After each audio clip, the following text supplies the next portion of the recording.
The tunnel had been sealed for 50 years, yet on the night when Casey walked down to its mouth the air still smelled faintly of smoke and rusted iron.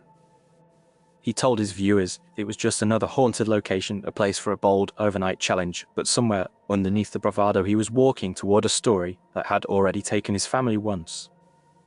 The camera lights painted the gravel in harsh white patches, and chips of ballast glittered like teeth in the beams.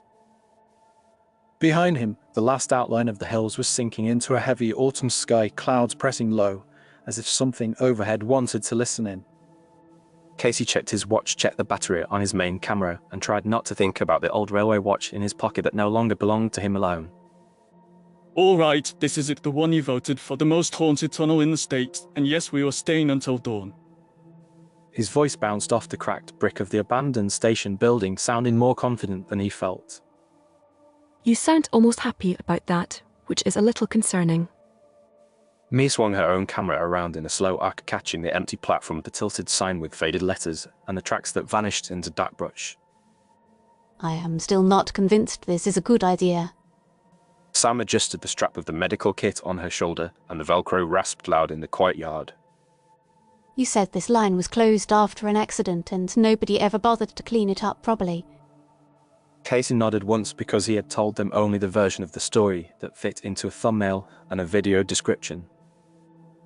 They shut it down after a fire in the 70s. The company blamed faulty wiring. The official report said minimal damage and no casualties, which probably means the truth is the exact opposite. Jonah snorted softly through his nose and shook the long boom of the shotgun microphone, as if checking whether the shadows inside it were awake yet. Corporate cover-up, spooky tunnel, 3 cameras, 1 medic, 1 unreliable host. I see no way this can go wrong. He said it like a joke, but his fingers tightened around the handle of the mic when a gust of wind slid along the platform and turned the dead leaves over like dry paper. Overhead, a single worsted speaker hung from the station roof, the kind that once called out departures and arrivals, now home only to cobwebs. The sound of their shoes on the cracked concrete carried down the empty track toward the dark gap in the hillside where the tunnel waited. Before they went in, Casey had one more stop to make in the station building, a place that still smelled of oil, old coffee, and attempts at forgetting.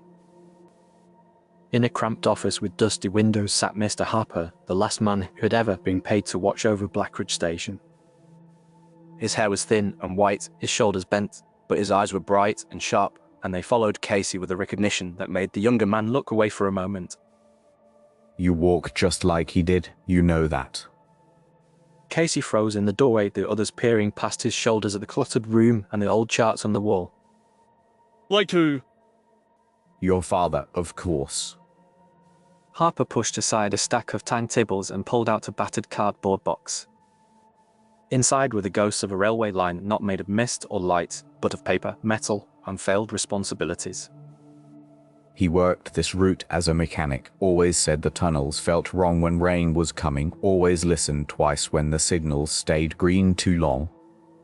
Casey swallowed and stared down into the box, where a dull silver pocket watch lay on a folded handkerchief, his glass face cracked in a spiderweb pattern. He tried to go in that night, you know, when the fire started down the line. He tried to get them to open the doors. He tried to get someone to answer the calls. Harper lifted the watch between thumb and forefinger, and the metal chain swung with a tired clink. Every piece of equipment we had that could keep time stopped somewhere between midnight and 1 in the morning. Every clock and timer, and this one stopped right here.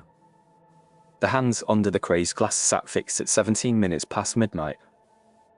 I kept it as a reminder of what I did not say and what I did not tell, because the company and the town decided silence was easier than funerals.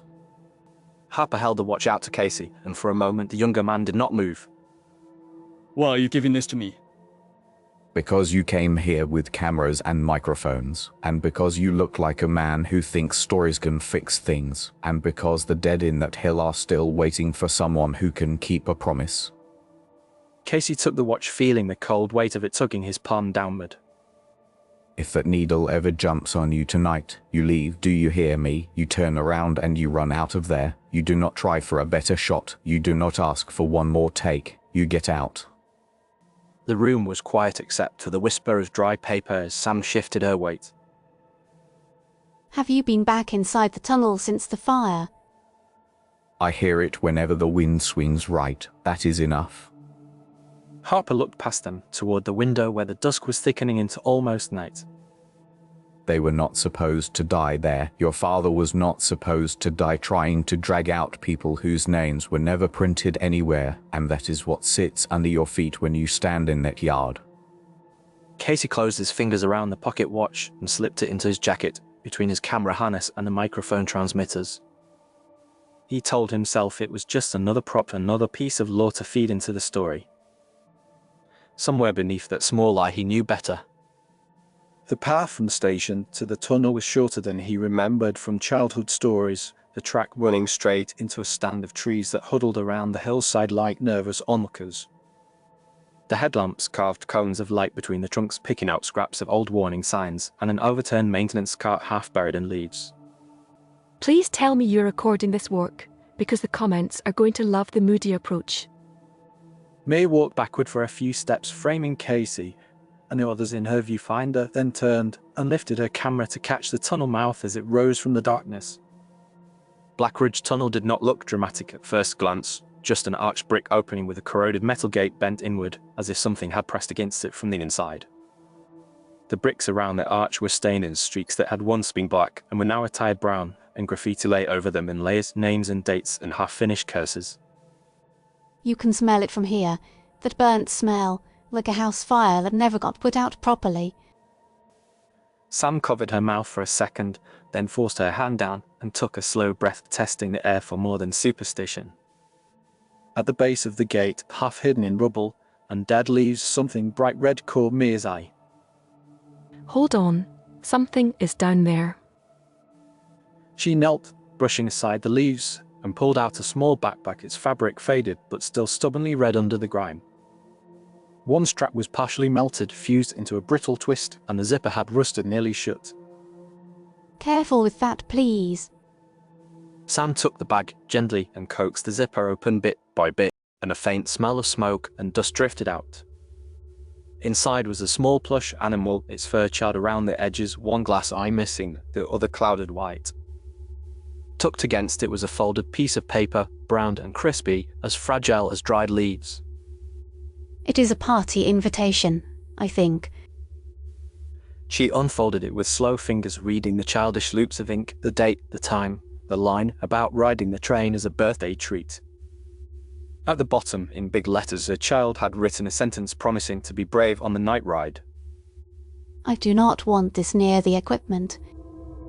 Her voice was soft, and there was a tremor there that did not come from the chill. We should at least show it on camera, tell the story, it is part of what happened here.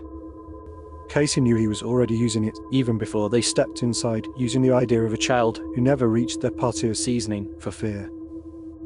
If we put it in the shot, people are going to argue forever about whether we planted it. Mia smiled with one corner of her mouth, but her eyes stayed on the backpack. Leave it here for now. We can talk to Harper about what to do with it later. Reluctantly, Casey agreed, and they propped the backpack on a low concrete block by the gate, the plush animal peering toward the darkness like a small witness.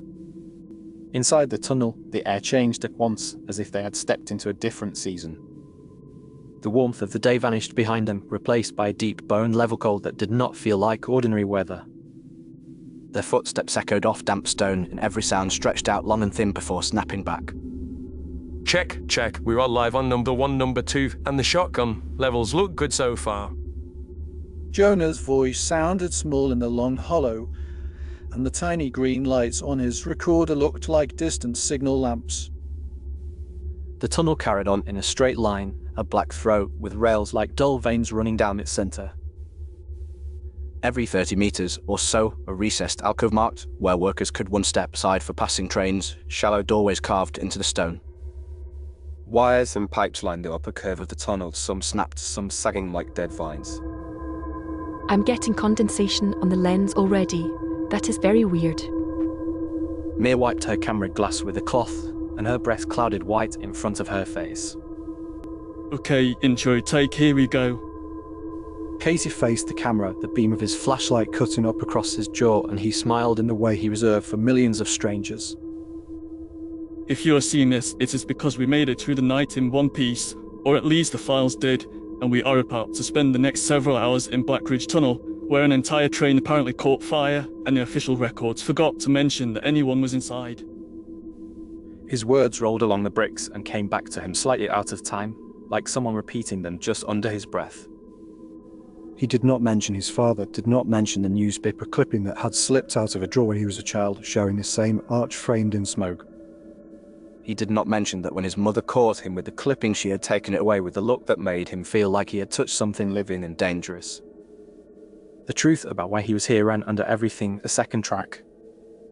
They set up the main cameras first, one near the entrance pointing inward, one halfway down the visible length of track, aimed deeper, its field of view filled with darkness and vanishing rails. LED panels threw wide beams of cold light down the walls, catching patches of soot and faint graffiti. Sam tested the air with a handheld meter, watching the tiny display for anything that suggested more than damp and dust. Oxygen looks fine for now. Carbon monoxide is low. If the changes, I'm pulling all of you out whether you like it or not. Jonah planted the tripod for the shotgun microphone, angling it slightly downward along the rails, as if the tracks themselves might start whispering. I am going to keep this channel open the whole time, no filters, no compression. If anything wants to talk, let it talk. Mir checked each frame on her viewfinder, horizon straight, focus point set a small blinking red dot in the corner of each screen. I will do some handheld shots later, but right now I just want to see if anything moves without us. The tunnel answered with a long drip of water from somewhere above, the drop hitting the rail with a tiny metal ring. Their breath filled the space between sentences, and for a brief stretch nothing strange happened at all, which was its own kind of law. The first change came through Jonah's headphones, a vibration more than a sound, so low that it brushed his chest before his ears caught it. Do you hear that? Under the room toned like a low engine light track noise. He lifted one side of the headphones and frowned when the world outside went quiet except for the slow drip and the shuffle of their shoes. On the mic it sounds like something on the rails a long way off, but the air in here is still. Casey stepped up beside him, leaning toward the shotgun mic, and all he heard in the raw tunnel was silence wrapped around their breathing. Describe it for the tape, even if we cannot hear it yet. I am getting a rumbling that should be a train, long distance, very layered, but it is not matching anything in the environment, so either the mic is picking up an old recording bleeding in from somewhere, or there is a very confused locomotive under our feet. The joke did not land, and Jonah swallowed hard, because he could tell the difference between feedback and something that had its own intention. The sealed side door was not far from where they stood, a thick metal panel built into the left wall, its paint blistered and flaking, a faded hazard symbol just visible beneath the grime. It was the kind of door that suggested secrets, and cameras loved that shape. That was not in any of the photos we found online. Mir let her camera linger on the handle, which was stiff with corrosion, but not quite fused. If that is the main, it could be unstable inside. Sam stepped closer, shining her light into the scenes between panel and wall, checking for gaps for signs of recent disturbance. We take a quick look. If it feels wrong, we shut it and we move on. This might be where they kept the signal equipment, or at least where they stored the L tapes. Casey felt the brass keys Mother had forgotten in the back of a drawer resting in his pocket next to the borrowed watch, and he knew without quite knowing why that it would fit the lock. The key slid into the stiff cylinder with a reluctant metallic scrape, and the handle turned, flaking rust like dried blood. The door gave way with a complaining groan, and stale air washed over them, warmer inside than the tunnel, smelling of burnt plastic and dust. The room beyond was small and cramped, lined with shelves that had sagged under heat and time. Reels of tape sat in lopsided stacks, their labels curled and almost illegible, and a single monitor crouched on a table, its glass dark and reflective. In the center of the table rested a reel-to-reel tape recorder, its casing scorched and warped, yet one tiny red power light still glowed when Jonah tried the switch on the wall. This should not be working. There is no way the wiring in here is safe. The reels tried to turn, hesitated, then found a rhythm, the tape sliding past their heads with an uneven whisper. For a second there was only static, a wash of noise that sounded like many voices crushed into one. Then a man's voice faded in, steady at first, with the clipped diction of someone who had rehearsed his announcements 1,000 times. We are hearing a male voice, probably a conductor or dispatcher, giving updates on a small fire in car 3. He is describing smoke in the rear compartments and asking for clearance to reverse out of the tunnel. On the tape, distant coughs filtered through, and a baby cried somewhere far from the microphone. The conductor's voice tightened as he repeated his request, and there was a hollow clunk as if a hand had hit a metal panel near the recorder. He said he could not see the exit signals, that the lights were frozen, that nobody was answering the line. He's asking if anyone is reading him on any channel. He is starting to sound afraid. Behind the words, more sounds crept in, overlapping, people calling names, someone reciting a prayer to someone else, insisting they had been promised this line was safe. The tape warbled, the sound twisting, then snapped back with a sharp click. The last clear phrase before the audio splintered was simple and brutally human. The conductor asked very plainly whether anyone out there could hear them at all. The reels juddered, the tape slowed, and the machine stopped with a whine, the red light flickering. Jonah checked the counter and felt his mouth go dry. The counter stops at 17 minutes exactly. Casey felt the watch in his pocket grow heavier, as if the frozen hands inside it were aware of matching numbers. Back in the main tunnel, the air felt denser, though the meters still showed safe levels. Their lights seemed to fall shorter, as if the dark were thickening ahead of them. We are going to split up for a bit, do some solo walks down the tunnel, one at a time, with the shotgun mic, so if anything wants to talk, it can pick his favorite target. It was a format his viewers loved, the solitary figure with a camera and a light, walking into the unknown, narrating their own fear. I will go first. I want to feel how the air changes before anyone else does something stupid. Sam took the shotgun mic and one of the smaller cameras, clipped it to her jacket, and stepped ahead along the tracks, her light glancing off damp stone. The others watched her until she was a small moving glow in the distance, then the tunnel swallowed her shape and left only the thin white dot of her headlamp. I can still hear you on the radio, but your voices are coming with a little echo now, like you are in a different room. In Jonah's headphones, layers of sound began to unfold under her words, tiny metallic chimes and faint public address tones that did not exist in the raw air. I'm hearing something like announcements, very faint, like someone is mumbling through a bad speaker. I cannot make out the words yet. The audio trace on his screen showed spikes where there should have been only background hum. Now there are footsteps, but they are not matching mine. They are faster and there are more of them. Her breathing quickened, and the clatter of her boots on the wooden sleepers became sharp and uneven. There is a child crying somewhere ahead. I cannot see anyone, but the sound is moving like a group, like a crowd shuffling forward. Her light still showed only empty tunnel, the rails, the distant curve of dark, yet in the stream from her microphone, more and more bodies seemed to be walking. One of them just said my name. It was a little voice, and I did not tell anyone down here my name. We did not record that bit. Katie felt the hair on his arms lift Under his jacket, and he called her back, not for the camera, but because he felt strangely outnumbered by things he could not see. When Sam reached them again, her face was pale and damp, and she held the mic away from her like something that might bite. Jonah volunteered next, more from pride than desire, unwilling to admit that his hands had begun to shake. If there is audio, I want to hear it first. That is my job. He walked forward, headphones clamped over his ears, the boom of the mic angled ahead like a spear made a sound. At first he heard only the same low rumble he had noticed before, then other layers slid in one by one. I have announcements now, definitely listing stations, some names I did not recognize, some that sound like they were on this line, and there are seat numbers being called, and a ticket inspector telling someone to sit down. The voice on the dead tape recorder had joined the live feed, blending with new tones and accents. Now they are giving names and ages like a manifest, like someone reading from a list, and the voices are starting to overlap. His own voice on the recording began to hitch then stutter in ways that did not match his actual breathing. The waveform on his recorder showed faint duplicates of his words, trailing a fraction of a second behind, but saying slightly different things. I did not say that last part, did I? Because I heard myself say something about doors being locked, and I did not think that. On the others' cameras, Jonah walked like any man in a quiet tunnel, but on his audio track, his voice was becoming part of a crowd calling for help. By the time he turned back, There was blood at the corner of his nose, and he wiped it away with the back of his hand, insisting it was just the dry air. Mia was the last to go, her smile thin and out, but still there, held up like a shield. If I get the ghost money shot, you all owe me dinner for a month.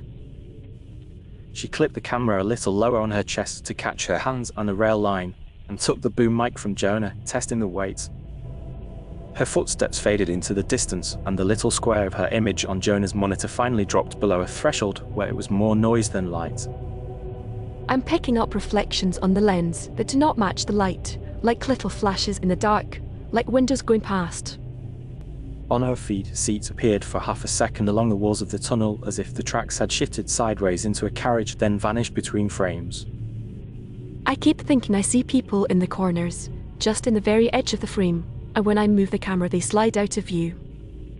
The others heard her voice, bright and a little strained. Then the signal crackled once and cut off with a soft hiss. Her light winked out on the screen, and the radio emitted only a thin rising tone like feedback from a mouth that never learned how to stop screaming.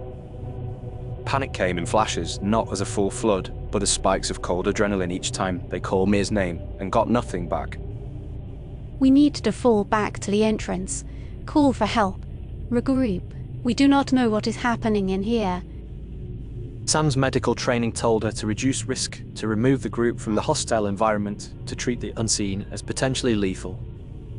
She cannot have gone far in a straight tunnel. If she is hurt, we are wasting time by leaving. Case's instinct to look after his crew collided with the old hunger that had brought him here, the need for an answer, for a picture, for proof. The sound under us is louder now. It's not just rumble. I can hear wheels like a train running through the bedrock. Jonah pressed his palm to the rail and flinched. The metal feels like it is vibrating, but we are not seeing any light ahead. There is no actual train on this line. Casey pulled the pocket watch from his jacket and snapped it open with numb fingers. The cracked face showed the hands no longer frozen at 17, but quivering just below that mark, trying to climb. If that needle ever jumps, you leave.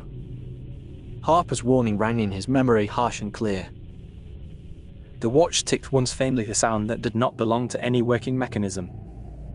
They moved deeper into the tunnel, drawn not only by fear for Mia, but by a horrible, yawning curiosity. The air took on a metallic taste, as if they were breathing through coins. Their lamps carved a little island of light around them, and beyond its edge shadows clung together thickly. After several minutes that felt longer than minutes, Jonah's headlamp picked out something lying across one of the wooden sleepers. Dead on the track, I see a camera. The handheld camera lay on its side, its stabilizing cage bent, its external monitor blank. When Jonah picked it up, the body was cold, but the tiny red recording light on the front still glowed steadily. Do not play that back in here. Sam's voice shook, and not only from fear of what the footage might show. We need to know what happened. Casey hit the playback button, and for a moment the screen showed only static and pixelated black.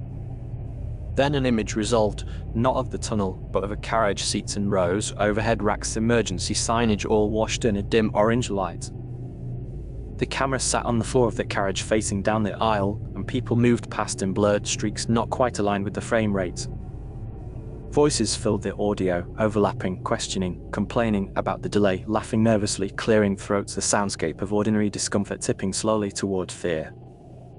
Mia's breathing could be heard somewhere under it all, quick and shallow, though she did not appear in the shot. I do not know how I got here. I was walking in the tunnel, and now I can smell smoke and I can feel the seats against my legs. Her recorded voice trembled, but held, the voice of someone who knew a camera was rolling and did not want to waste the shot. The emergency lights in the carriage flickered, casting long shadows that twisted independently of their owners. The picture jumped, glitched, and for a single frame the lens caught the end of the tunnel instead of the carriage, then snapped back to seats and passengers, as if reality were fighting over where to place her. While they watched, a quieter sound threaded through the chaos, a child's voice close to the microphone in a way that did not match the distance of any face in the shot. This is the wrong way out. The sentence came with uncanny clarity, each word distinct, spoken by a girl who sounded maybe 8 or 9.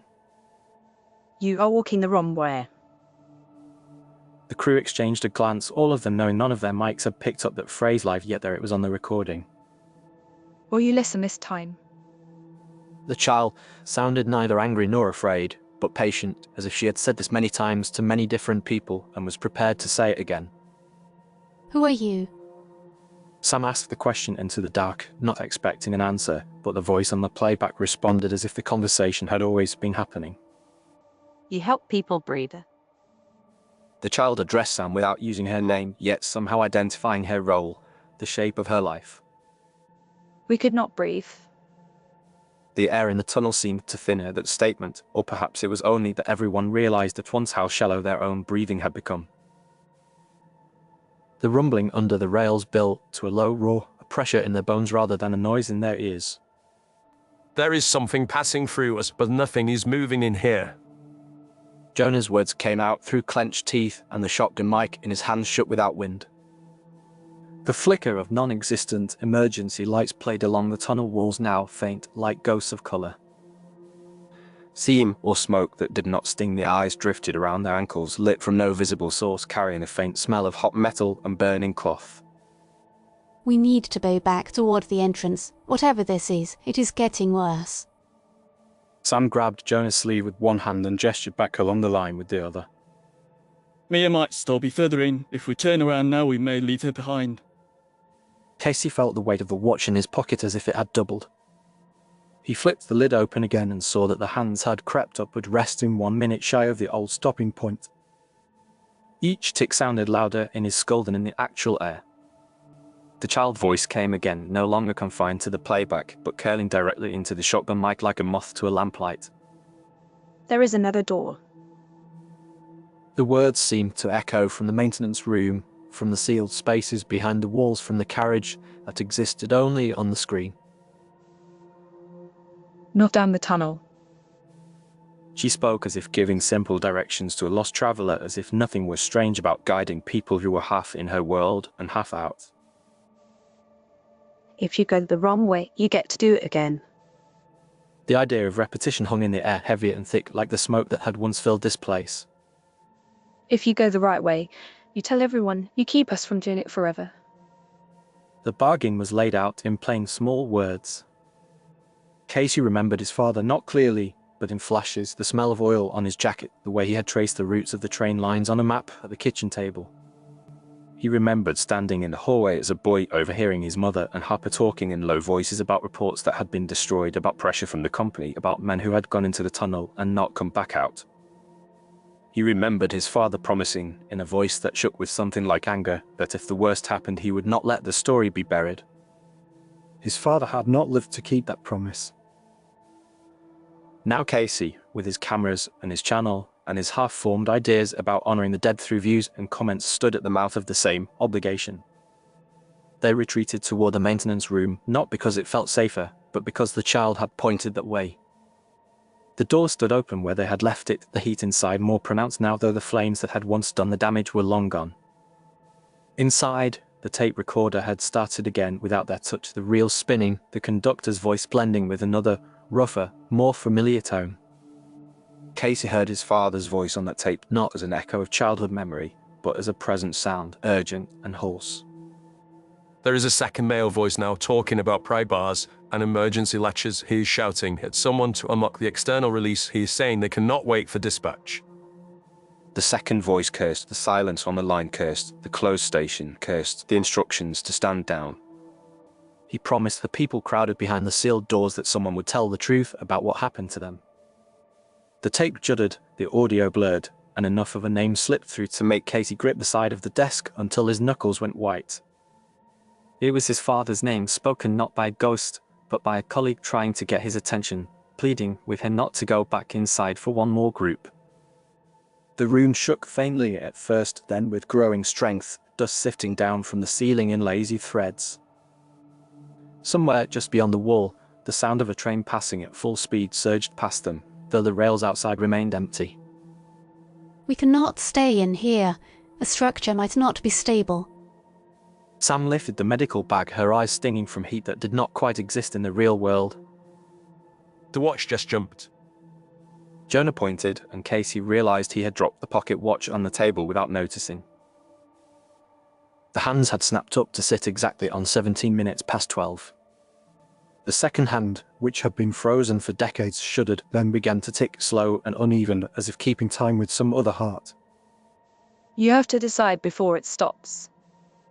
The child's voice seemed to come from directly over the watch from the tiny crack where the glass had broken. You have to decide who gets to leave. In that moment, fear and guilt, and the strange courage that sometimes rides with both of them, fought for space in Casey's chest. He wanted to drag Sam and Jonah out by force, to flee up the tunnel and never look back. He wanted to run deeper in, to find Mia, to find his father, to step into the carriage and sit down and wait for the doors to close. He wanted to do the job he had told himself he did, of bearing witness, of holding up a camera to the worst of things so that people could not say they had not known. The tick of the watch cut through all those once, carving the moment into slices. Sam grabbed Jonah's arm and pulled him toward the door, away from the center of the vibration, toward the faint promise of cooler, cleaner air down the tunnel. Move, now, and do not stop until you see the stars.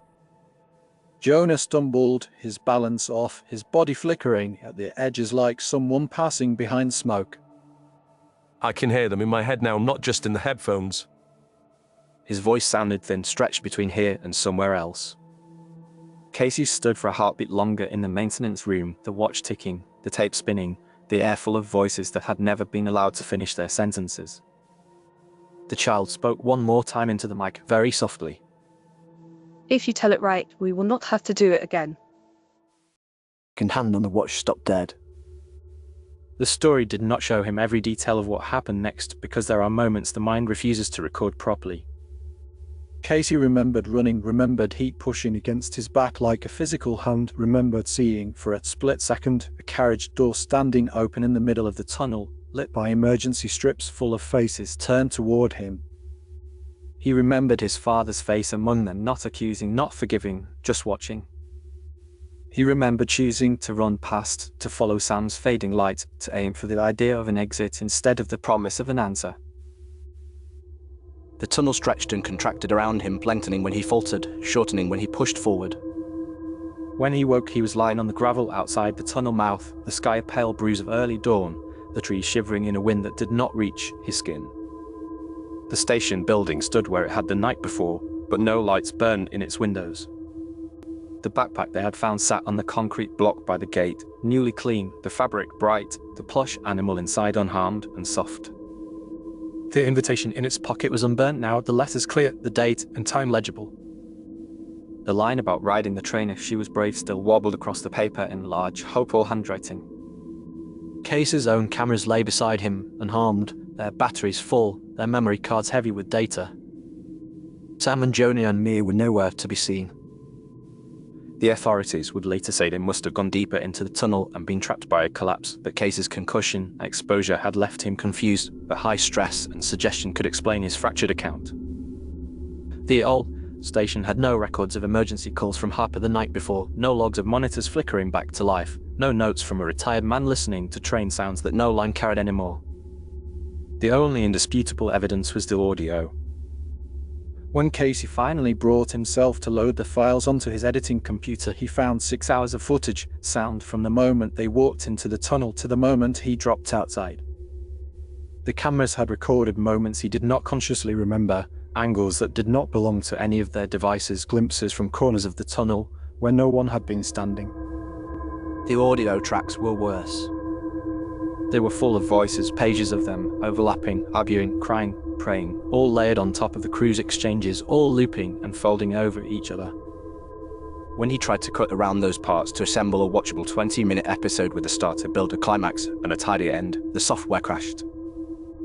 When he tried to mute certain channels, they reappeared in other files. When he tried to delete the raw material, drives failed, backups restored themselves, cloud folders reappeared after he closed them. The only export that completed without corruption was a single long waveform starting at midnight and running straight through to 6 in the morning. For weeks he did not press play. He let the file sit in a folder on its own, named plainly, no marketing spin, no clickbait words, just the date and the time and the name of the tunnel. In those weeks he began to hear other trains. On buses, in the rumble of traffic, in the overhead hum of neon and late-night grocery aisles, he caught the rhythm of wheels on tracks and the distant ding of old station chimes. In the reflection of subway windows and darkened shop doors, he thought he saw passengers he recognized, faces that could have been Sam or Jonah or Mia, half turned toward him as if about to speak. When he woke at night, he sometimes found that his computer screen had lit itself, the editing program open, the waveform of the tunnel audio stretched wide like a heartbeat across the timeline. Finally, he sat down and listened. The first 17 minutes were almost nothing. Room tone. Breathing. Distant drips. A faint murmur like air moving in a closed space. It was the kind of audio any viewer would skip, would call boring, dead air, a waste of time. Except under it, if he turned the volume up and closed his eyes, he could hear the shapes of syllables, the weight of unsaid words, the presence of people in silence. Past the 17-minute mark, the file changed.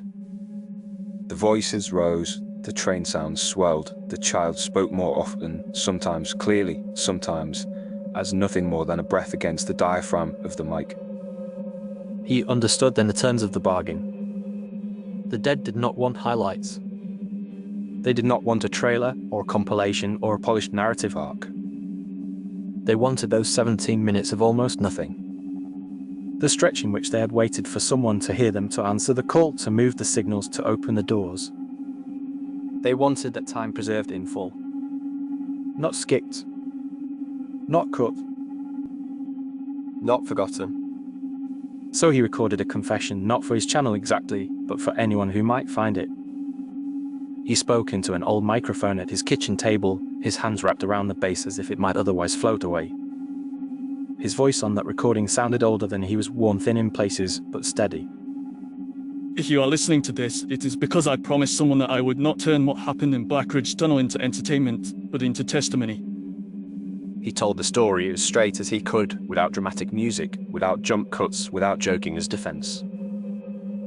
I went there for views, I told myself I went there for the truth, and somewhere between, there's two goals. 3 people I cared about walked into a space that had been waiting for any open door, and it found one.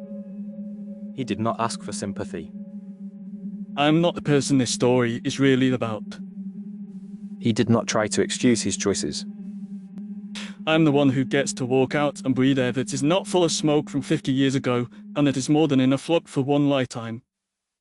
He explained that he would upload one last video after the confession. It will be 6 hours long, and you can watch as much or as little of it as you can stand, but the part that matters most is the first 17 minutes. He asked people not to skip. If you listen to them, really listen, then you are doing for those passengers what almost nobody did in 1970, or whatever. You're being present even if it is too late to save them. He said that after the upload went live, he would delete his channel, walk away from tunnels and hotels and abandoned places with names that made advertisers nervous. I'm done turning other people's worst nights into thumbnails. Somewhere in the middle of that confession, while he spoke about the watch and the tape and the child who never reached her party, the microphone picked up another sound. Thank you. The words slipped between Kay's sentences without interrupting them, sliding into the waveform like a thin, bright thread. Do not let them say it never happened. She spoke softly, with the patience of someone who had waited a long time for her turn, and might have to wait longer still. Kay's own voice did not falter, did not react, because he had not heard her at the time. The listener would. When the confession was ready, he exported it, and for the first time in months, the file did not corrupt. He uploaded it to the channel he had built by chasing shadows and set it to public. Then he queued the 6-hour tunnel recording behind it, scheduled to go live 1 hour later. He did not add a thumbnail. He did not write a description beyond the date, the time, and the name of the line. He turned off monetization on both videos. There were some lines he would not cross again. By the time the first viewers finished the confession and reached the tunnel audio, the algorithm had already begun to do what it did. It recommended the video to people who liked urban legends, to people who watched train documentaries late at night, to people in towns along the old route, to people who had once typed the name of a lost relative into a search bar and found nothing. Comment sections bloomed with theories, accusations, condolences, anger at the railway company, suspicion about special effects. Yet under the noise scattered like small candles, there were also simple messages from listeners who had done what the dead had asked. I listened to all 17 minutes and said your names when I heard them. I live near the place, and my grandmother used to talk about a fire they never acknowledged. I'm sorry no one believed her.